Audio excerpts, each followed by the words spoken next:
It's not in the face! Thank you. Hello and welcome to Hey, Not the Face with your host, John Nash, and your producer, me, Steffi Haynes. And today, we're looking at the latest UFC antitrust updates. And that includes why about 10% of the Lee v. Zuffa settlement hasn't yet been paid out. We're also discussing Floyd Mayweather's reported breach of contract, how PFL's viewership numbers are faring, and in our final section, we're going to examine one's latest filings, their current financial health, and what their future could end up looking like. Now, there's plenty more, but if you want access to everything we have here, you're going to need to pick up a paid subscription because about half of our content is behind a paywall. Now, John, how the heck are you? Pretty good. I was at the office today. So hold on one second. I got to adjust my mic here, people. I got to get comfortable because my back has been thrown up from sitting at a desk all day. So I'm going to see if I can last here without some spasms because I'm going through that all day. But beyond that, I'm doing pretty good. How about you? I am doing great. I just put in my Chalk Zero order because they have a promotion going this week called Bunny 20. So if you are like me and cannot have real sugar, but you have a little bit of a sweet tooth, you should definitely check that out because it's 20% off the website today and I think for the rest of the week. And there's a bunch of stuff already on sale, so you can get a buttload of stuff for very, very cheap. And I'm also quite enamored with Artemis 2, the launch and their journey to slingshot around the moon. My goodness, the video and the photos and everything. I'm so excited about that. I love it. Are you following it? I am a little bit. I haven't as much because I was at the office today. But first of all, I can't believe that whatever that bunny thing, how are they not sponsoring us after that pitch? Oh, I know they should because I am a big, big fan of Chalk Zero. I love their stuff. Okay, well, that's one. And the Artemis thing, I can't wait because in a couple of years, they plan to go back and land on the moon. I know. I can't wait for them to land and then see all those guys that are conspiracy theorists that the moon landing denial is when we land and there's fucking footprints still there and there's an old raggy flag stuck with a wire in it just sitting there. Yeah, I know.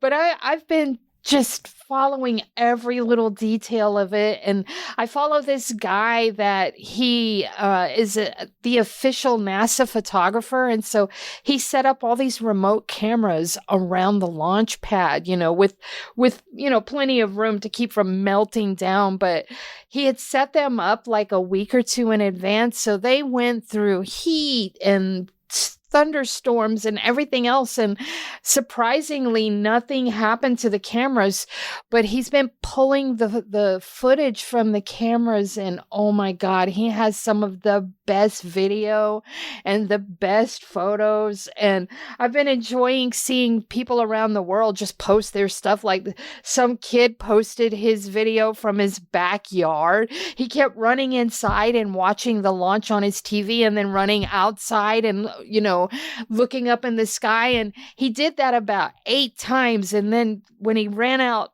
the next time you could see it going up behind him. There was a ladies softball game that the pitcher could see the rocket going up. So she just stops what she's doing and points up. And you could, the newscasters, everyone just turns around and they're watching the launch. It's just incredible. People filming from their airplane seats. I mean, just really cool footage coming out from everywhere. It's so cool to be alive right now. I'm like yes, totally enamored of space, space exploration. I can tell that you're not you're not faking your enthusiasm. I love it. I can't help it. Should we cancel the show and just talk about the artists instead? I can't help myself.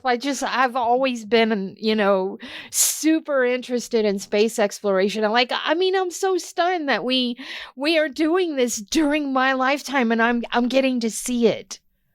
I was, not able to see it when it happened the first time, but now I get to see it, and in an age where that people are videoing it themselves.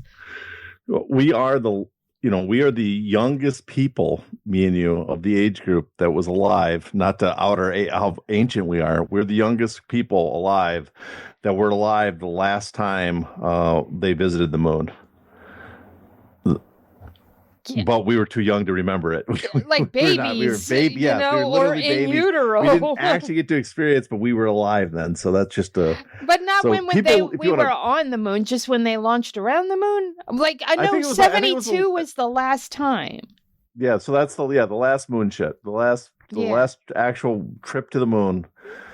That's our ancient group. That's our generation. Yeah, so that's how long we've been. I've been on the planet the entire time with no one landing on the moon. Wow. And that's, you know what? I think that's for the next UFC event in the future. That's their next spectacle. Could be on the moon. All I know is that it's fantastic to be an adult and in the technological age where that we've got, 4K video of this stuff, and just it's amazing. I don't know. I can't help it. And I'm pretty enthusiastic about it. I'm sure I'm bubbling over a little bit here, but I can't help it.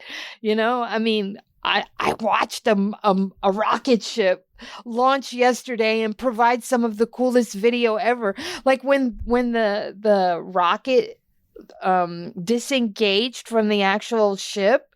Holy crap. They got really good video of that. And I'm just over the moon. Over the moon. Love it. Pun intended. Pun intended. I guess we should get started. I know I've been a little effusive here, but I can't help myself. John, as everyone knows, I'm going to bug you right off the bat if there are new filings or updates to the current UFC antitrust cases. God, now I gotta think there was, because my mind's preoccupied with the moon. Yes, there was some filings. Nothing in the form of like a major document or anything like that. But what's interesting, what was filed was there was an addition request to the court to allow someone to practice the law. And what they're actually requesting is new attorneys to represent defendants in the case. And so you look that up, who it is. And what happened is that Endeavor is represented by the same attorneys, the same defense attorneys as the UFC and TKO, which is their in-house attorneys. They're the firm that they always work with, Colby Williams, and then the Latham Watkins is the firm. That's the two firms that are representing them in the case. But Endeavor now, there's some filings. Endeavor now has new attorneys. They've swapped out the TKO attorneys, and they're going to be represented separately by the firm McDonald Carano. And that has their attorneys are Quinn Emanuel, Rory Kay, a few other people. I cannot remember off the top of my mind who they are, but just a bunch of new attorneys are being assigned. And I was thinking, why was this done? Why were they changing the attorneys? And what I think the reason is, it could possibly be that they're just not happy with the current attorneys, but then why not replace them for everybody, right? Why is Endeavor doing this separately? I think if you go back to one of the hearings I was at, they asked Colby Williamson, one of the attorneys there, or Colby Williams, not Colby Williamson, Colby Williams. They were asking about some of the discovery from Endeavor, and they said we didn't have access to that. And the judge was a little surprised by that, because that's your client. How can you not communicate with that? And how can you not get access to that material? And so I think what Endeavor is doing is they're putting a barrier between them and the other firms And so that there's less, I guess, conflict of interest is probably not the correct term, but something along those lines. So that was the one really interesting change that happened in the last couple of days. In the case, it's the only filing of note, really, is this new firm has entered the picture to represent Just Endeavor. All right. Now, you did report this week that there was some new information on the settled Lee v. Zuffa case. Now, what is that information? Well, that came from Berger Montag, and that is, wait, now I got to remember, is it Berger Montag or Berger Montague? Nope, it's Montag. Montag, yep. Yes. Yeah. See, now it's in my head wrong. And because it's in my head wrong, I got to ask every time. And I have to ask you because you were here when we asked the attorneys from Berger Montag how you pronounce the name. So now I got it right. So Berger Montag, they posted this actually on their site. It's a update on the settlement fund distribution called Settlement Fund Distribution Update from March 31st, 2026.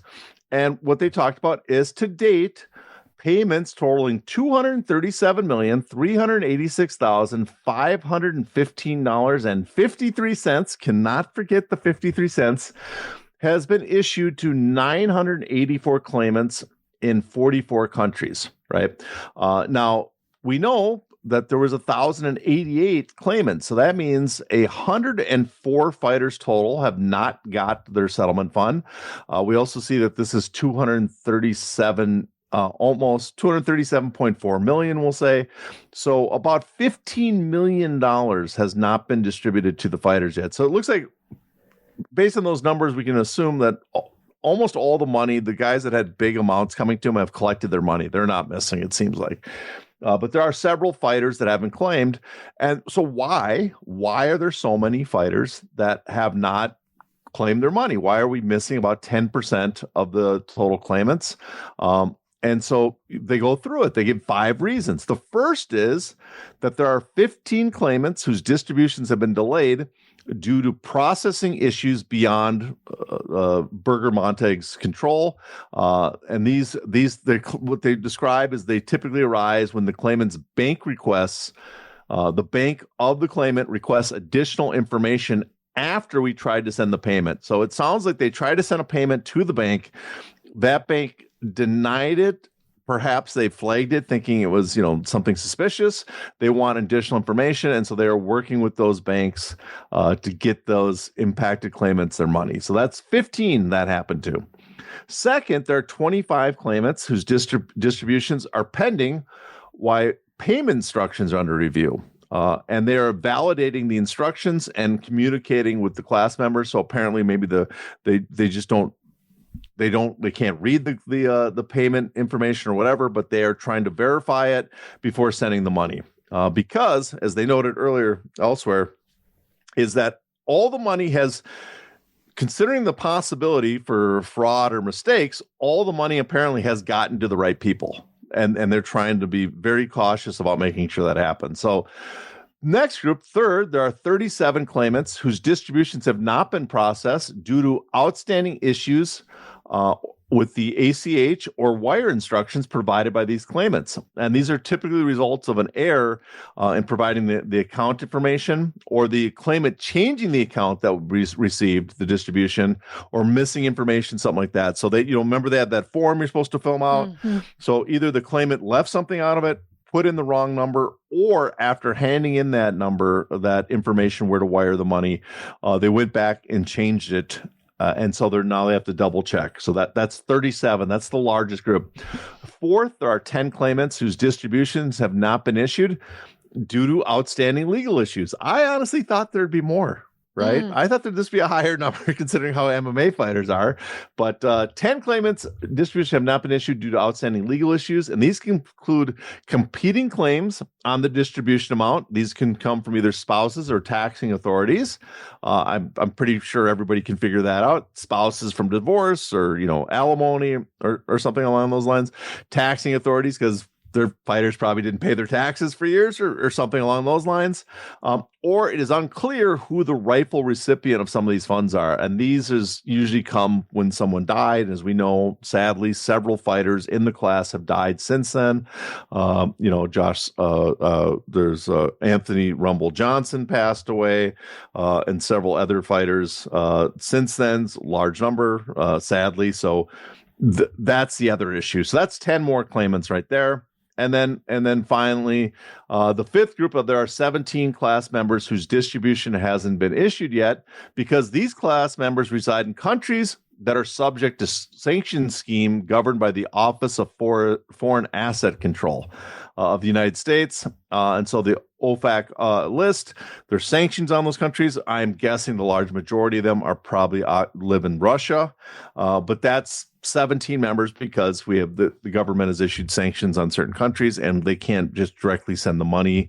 And they are trying to have a resolution for that. So those fighters will get their pay. So that's the reason. So it sounds like outside of those heirs, problems, mistakes, whatever, the rest of the fighters have gotten their money.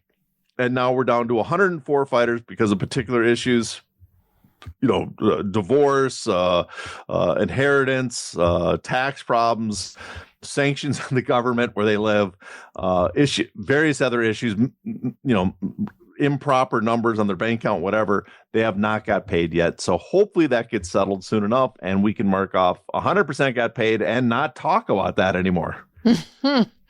All right. So moving right along, let's talk about Floyd Mayweather because he is reported to be in breach of his contract regarding his upcoming fight with Manny Pacquiao. What are the details around this? Now, I've read them, but you explain them so much better. Well, I'm just going to go off what Lance Pugmire said about this. He wrote an article which covers this pretty well, and I recommend people check it out.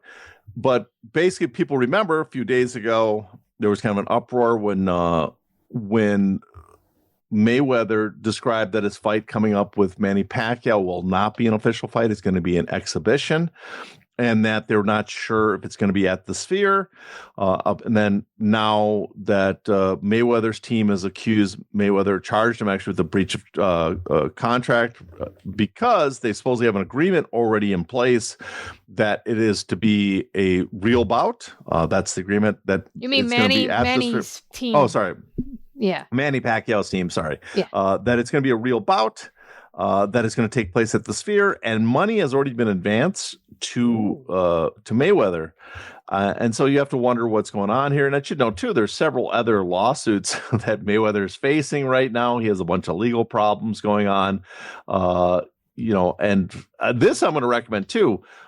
Earlier in the month of I shouldn't say earlier in the month, I think today, Zach Arnold over at MMA Draw did a great piece talking about all the various issues that Mayweather has going on right now.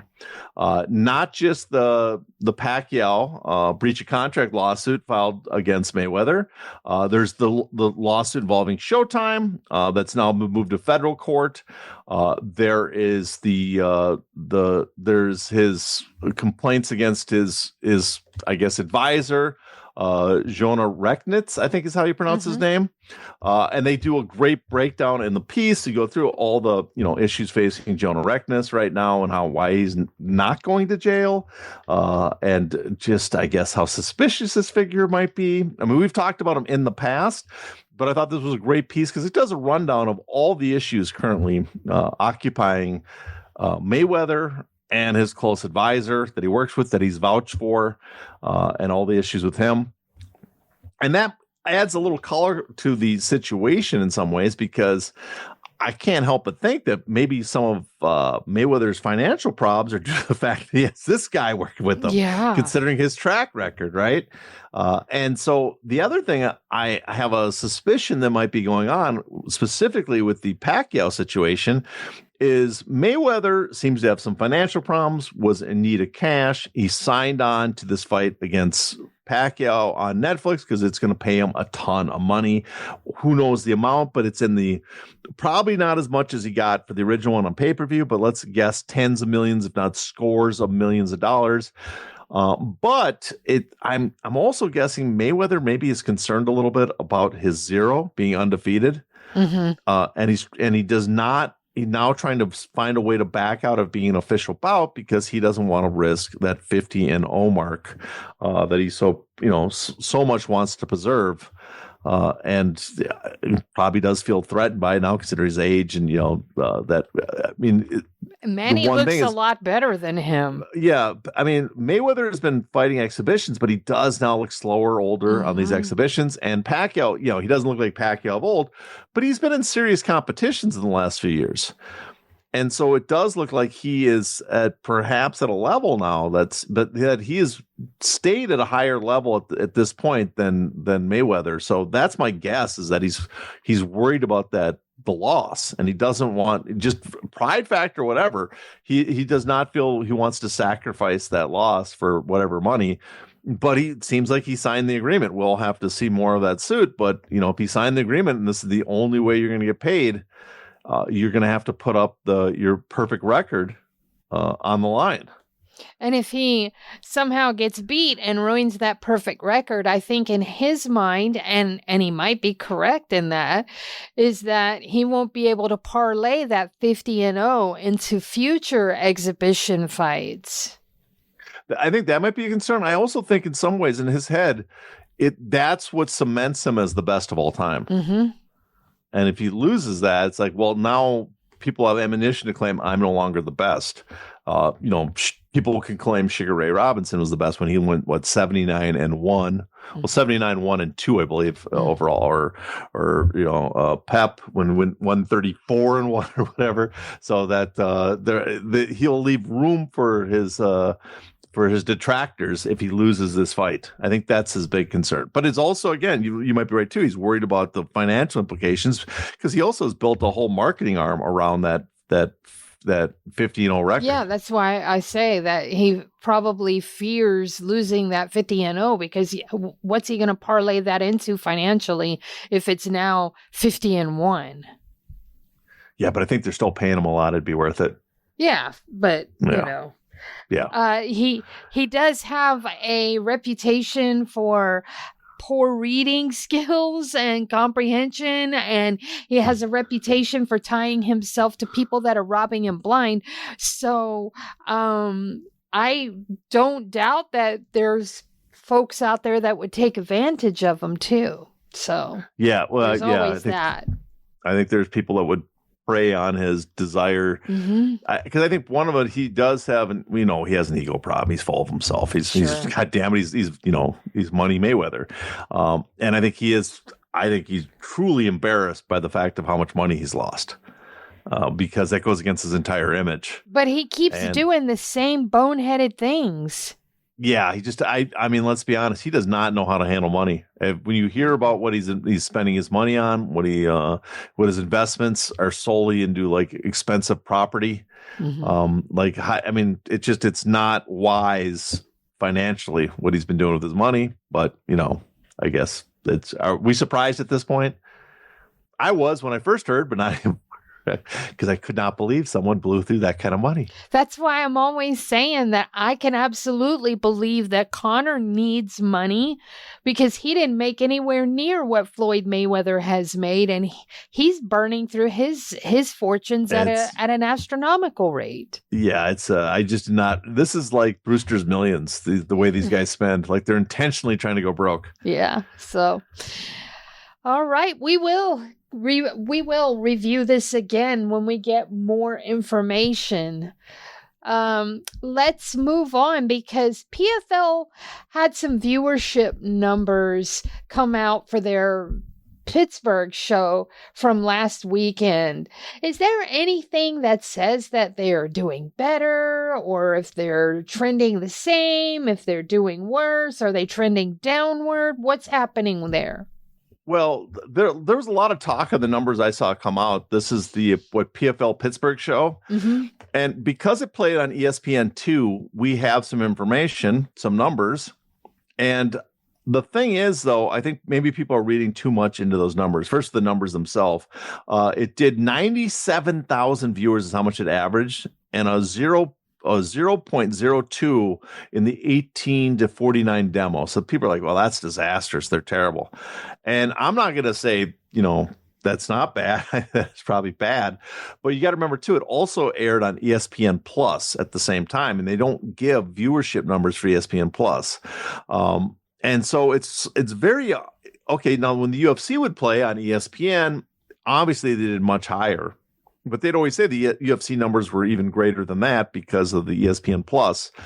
I think it's pretty fair to say that their numbers are not magnificent when you look at that ESPN2 number, but because the vast majority of the audience is probably tuning into it on ESPN Plus more than ESPN2, I am willing to wager that their viewership numbers, I gotta be careful. Let's say it's a few multiples higher than 97K, but I also don't think it's gangbusters numbers. They're, the numbers they're having are, even if we add the full amount, I think we can compare them to previous. They're not doing as good, if I had to wager, as well as they did a few years ago when they had that bump after signing the news that they signed Francis Ngannou. Remember that their numbers kind of really went up because there's a lot more attention. I don't think they're doing that as well. But the 97K number that everybody's running with, it's a little misleading because it's only ESPN2.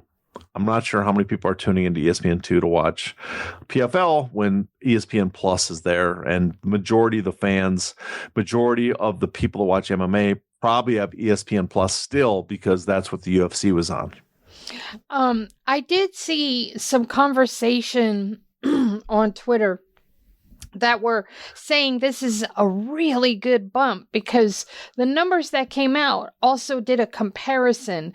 This show being 97,000 versus their first show of 2025. Yes, which was 50,000. But you got to remember, that show that only did 50,000 was on at 10 p.m. on a Thursday night. This one was on a Saturday night. So if you're comparing a Saturday night to a Thursday night, it should be better, but it's still kind of bad, right? Yeah, I should have brought that up because I didn't mention that. I just forgot. I spaced on it. But yeah, the 50,000, it did about twice the numbers did before. So people are like, oh, it's seeing growth. And that's true. You can point to it and say it's doing better. But one is, most people said they weren't aware that PFL had launched again. That was a comment. Now, I don't know if I blame PFL for that. A lot of people say, oh, PFL is terrible at advertising. It's like, no, that's probably the fault of ESPN not promoting it too well. So the 50K number is, ESPN not advertising, but one, it was the first event. So you're building on that because people are now becoming aware that it's on ESPN2. And as you noted, it's a Thursday night event on PFL1 without very little promotion from ESPN. It's not like the UFC appearing on Paramount where they went all out to make people aware of that. Very few people aware of it. First event on a Thursday night compared to a Saturday night event. I think that explains the difference in the numbers. But there's two ways to think of it. One is it's compared to the UFC. These are tiny numbers. But the other thing to just be aware of is we don't really know the full numbers. I know for a fact it doesn't compare anywhere close to the UFC. I know for a fact it's not. They're obviously not doing gangbusters numbers because ESPN does not seem super interested in signing them to a new deal. But it's still somewhat misleading just to go off the ESPN2 numbers only because there should be a larger audience on ESPN Plus based on the history of MMA fans tuning into ESPN Plus to watch MMA. All right. Now, what did you think of the reports that PFL is supposedly looking to rebrand and that going back to the Bellator name could actually be in consideration? That part made me laugh so hard. Well, that's one. It's funny because I had talked to Bellator people in the past about the name. Executives at when I'd done some discussions with executives over at Paramount or Spike or Showtime, any several times I spoke to them on every phase of Bellator. And a lot of the discussion was how bad the name was. And I think there was a lot of them accepted, yes, it's a terrible name. And there had been some thought to changing the name. I always thought Showtime MMA was the obvious one when they got over to Showtime. But for whatever reason, they never changed the name. I know it's Showtime. It has a copyright, but I think Showtime MMA was already owned by them previously, Showtime, so it would have been available. But the reason I was always told that they wouldn't change the name, even though they thought it'd probably be worthwhile, is because, well, one, some fighters actually who had the titles threw up a stink on the idea of changing the name Bellator. They were like, I am the Bellator champ. I want to remain that. That wasn't the primary reason, but that added fuel to the idea of keep the Bellator name to keep the fighters happy. But the number one reason I was given for why they didn't change the name, even though they thought it would be beneficial, was that they had signed so many deals and spent so much marketing it overseas that they thought it wouldn't be worthwhile to change it because you'd be reneging on the deal that you just made, and they'd be wondering, what did I pay for if I'm no longer getting the Bellator product that we paid for, and the product is known as Bellator in this territory where the other product would not be known. So that was the primary reason. So it's funny if they're thinking of switching to Bellator, considering Bellator for many years was thinking we have to change this name because no one likes the name. And I don't think the name changes helps anything. But I've also spoke to some people at PFL, and I asked them about that. Are you guys thinking of changing their name? And now they're a little cryptic. They said, we had something cooler in plan. Just keep your eyes out. Now, I don't know what the hell that means. Does that mean are they going to change the name to something else? Are they going to do something else and keep the PFL name? I don't know, because that was, to me, a cryptic answer. But it does sound like they are not. That response makes me think they are not switching it to Bellator. All right. Now, to our main section, the meat and potatoes, the beef of the show. You got ONE's latest filings, and they're a doozy from what I could see. But please explain to our listeners, what do their basic finances look like?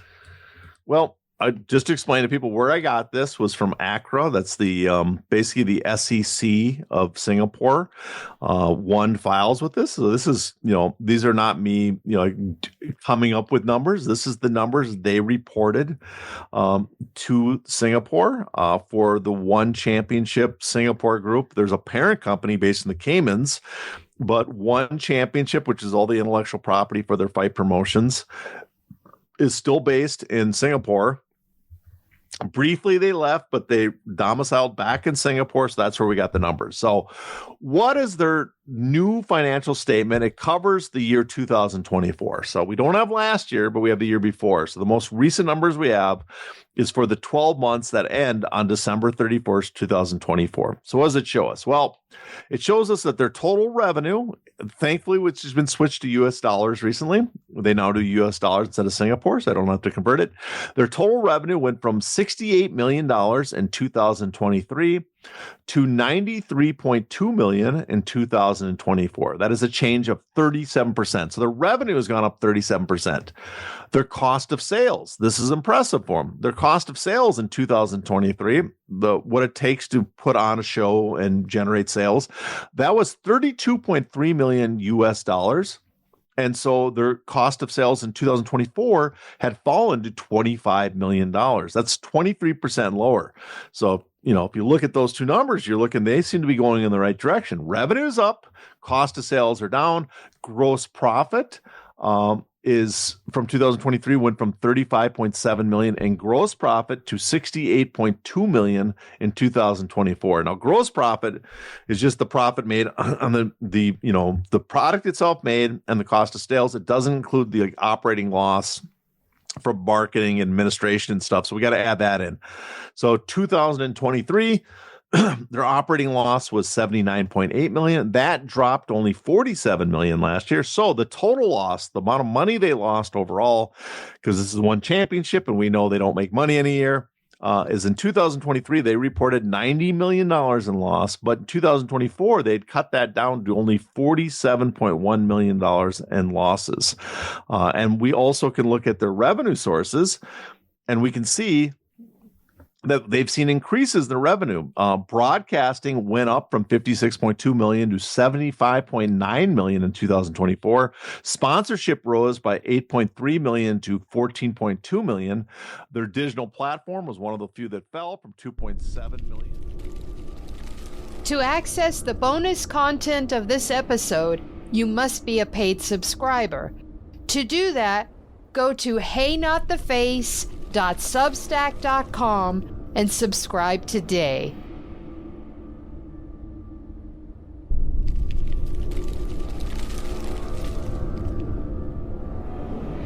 Ow! Ow! Not the face! Ooh! Ooh! Okay, the face!